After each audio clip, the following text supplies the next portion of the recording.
Pernah nggak kamu ngerasa udah rajin ibadah, tapi hati masih gelisah? Udah salat, tapi hidup tetap berantakan? Mungkin ada yang salah dan kamu nggak sadar kalau itu datangnya dari dalam diri sendiri. Syaitan nggak perlu muncul dalam bentuk mengerikan. Cukup masuk lewat sifat-sifat halus yang kita anggap wajar.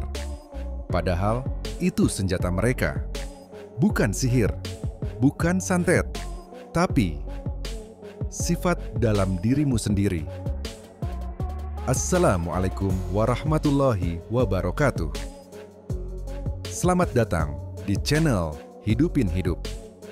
Dalam video ini, kita akan bongkar 7 sifat favorit syaitan yang bikin hidup kamu makin jauh dari Allah tanpa kamu sadari. Dan yang kelima, bisa jadi kamu lakukan setiap hari, tapi tetap ngerasa aman karena ngerasa udah cukup baik. Padahal justru disitulah perangmu sebenarnya dimulai. Nomor 1, sombong. Inilah dosa pertama yang dilakukan iblis. Dia merasa lebih baik dari Nabi Adam, dan karena kesombongannya, dia dilaknat selamanya.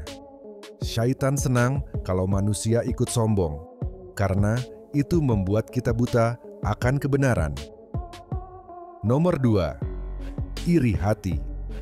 Kalau kita nggak bisa senang lihat orang lain bahagia, itu tanda syaitan udah mulai merasuk. Iri bisa menggerogoti hati, menghancurkan hubungan, dan memicu dosa-dosa lain. Yang ketiga, amarah yang tak terkendali. Syaitan suka banget kalau kita kehilangan kendali. Karena saat marah, kita lupa akal sehat. Kata Nabi, marah itu dari syaitan, dan memang benar. Keempat, menunda kebaikan.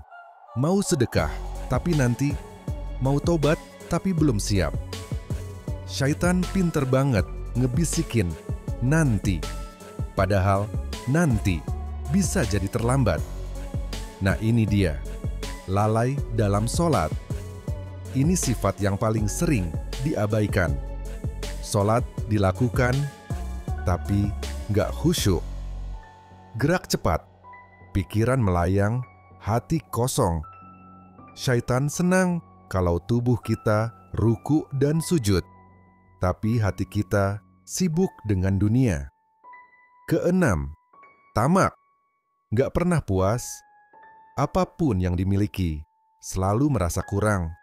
Ini celah yang syaitan manfaatkan. Karena orang rakus gampang dibutakan dunia. Dan terakhir, berbohong. Syaitan itu raja kebohongan. Saat manusia mulai terbiasa berbohong, itu tanda dia udah ikut jejak langkah iblis. Dan ingat, satu kebohongan akan menuntun ke kebohongan lain. 7 sifat ini bukan cuma dibenci oleh Allah, tapi juga senjata utama syaitan untuk menyesatkan kita. Tapi, selama kita sadar dan mau berubah, kita bisa menang dari bisikan mereka. Kalau kamu pengen makin kuat iman dan bebas dari tipu daya syaitan, jangan lupa like, subscribe, dan nyalain loncengnya. Kita sama-sama belajar dan saling mengingatkan. Sampai jumpa di video selanjutnya. Wassalamualaikum warahmatullahi wabarakatuh.